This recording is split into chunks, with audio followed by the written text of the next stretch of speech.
प्रधानमंत्री नरेंद्र मोदी ने 8 से 10 जुलाई 2026 तक ऑस्ट्रेलिया का 3 दिवसीय दौरा किया। इस दौरान उन्होंने मेलबर्न में आयोजित तीसरे भारत ऑस्ट्रेलियाई वार्षिक शिखर सम्मेलन यानी एनुअल लीडर समिट में हिस्सा लिया।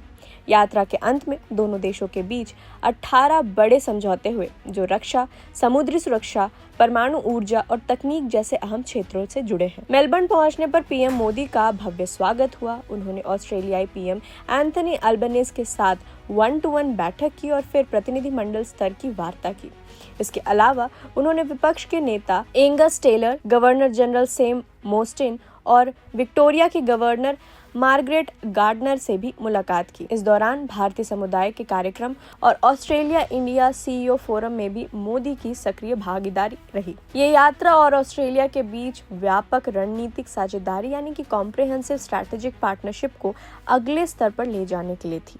वैश्विक स्तर पर बदलती परिस्थितियों और हिंद प्रशांत यानी इंडो पैसिफिक क्षेत्र में स्थिरता के लिए दोनों देशों का एक साथ आना जरूरी है। व्यापार को बढ़ावा देने के लिए CECA यानी कि व्यापक आर्थिक सहयोग समझौता को जल्द पूरा करने और आपूर्ति श्रृंखला यानी कि सप्लाई चेन को मजबूत करने पर दोनों पक्षों का जोर रहा। दोनों प्रधानमंत्रियों ने साझा बयान में आपसी संबंधों को अत्यंत महत्वपूर्ण बताया। पीएम मोदी ने कहा कि भारत की विकास गाथा और ऑस्ट्रेलिया की विशेषज्ञता मिलकर विन विन स्थिति बनाती है। वहीं विदेश सचिव विक्रम मिस्री ने बताया कि खेल को भी द्विपक्षीय सहयोग के एक नए स्तंभ के रूप में देखा जा रहा है। ऑस्ट्रेलियाई नेतृत्व ने भी भारत को एक महत्वपूर्ण आर्थिक भागीदारी माना है। अब दोनों देश खेल के क्षेत्र में एक नए रोड मैप पर काम करेंगे। भारत 2030 में राष्ट्रमंडल खेलों की मेजबानी करने और ऑस्ट्रेलिया 2032 में ओलंपिक की, इसलिए दोनों देश अब खेल विज्ञान और ट्रेनिंग के क्षेत्र में मिलकर काम करेंगे। इसके साथ ही रक्षा, औद्योगिक सहयोग और परमाणु ऊर्जा यानी कि यूरेनियम आपूर्ति पर हुए नए समझौते आने वाले महीने में जमीन पर उतरते दिखेंगे, जिससे दोनों देशों की सुरक्षा और आर्थिक साझेदारी और गहरी होगी।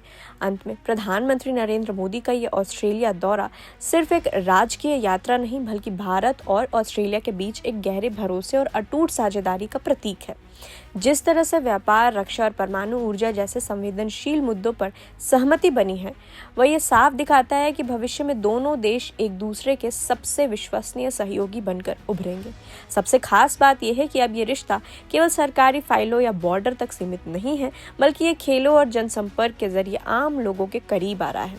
चाहे वो ऑस्ट्रेलिया में रहने वाले भारतीय हों या 2030 या 32 में होने वाले बड़े खेल आयोजन, ये यात्रा आने वाले दशकों के लिए भारत ऑस्ट्रेलिया की स्ट्रैटेजिक पार्टनरशिप को एक नई दिशा और रफ्तार देने वाली है। ये कहना गलत नहीं होगा कि आने वाले समय में दुनिया भारत और ऑस्ट्रेलिया की इस नई दोस्ती को एक नई मजबूती के साथ देखेगी।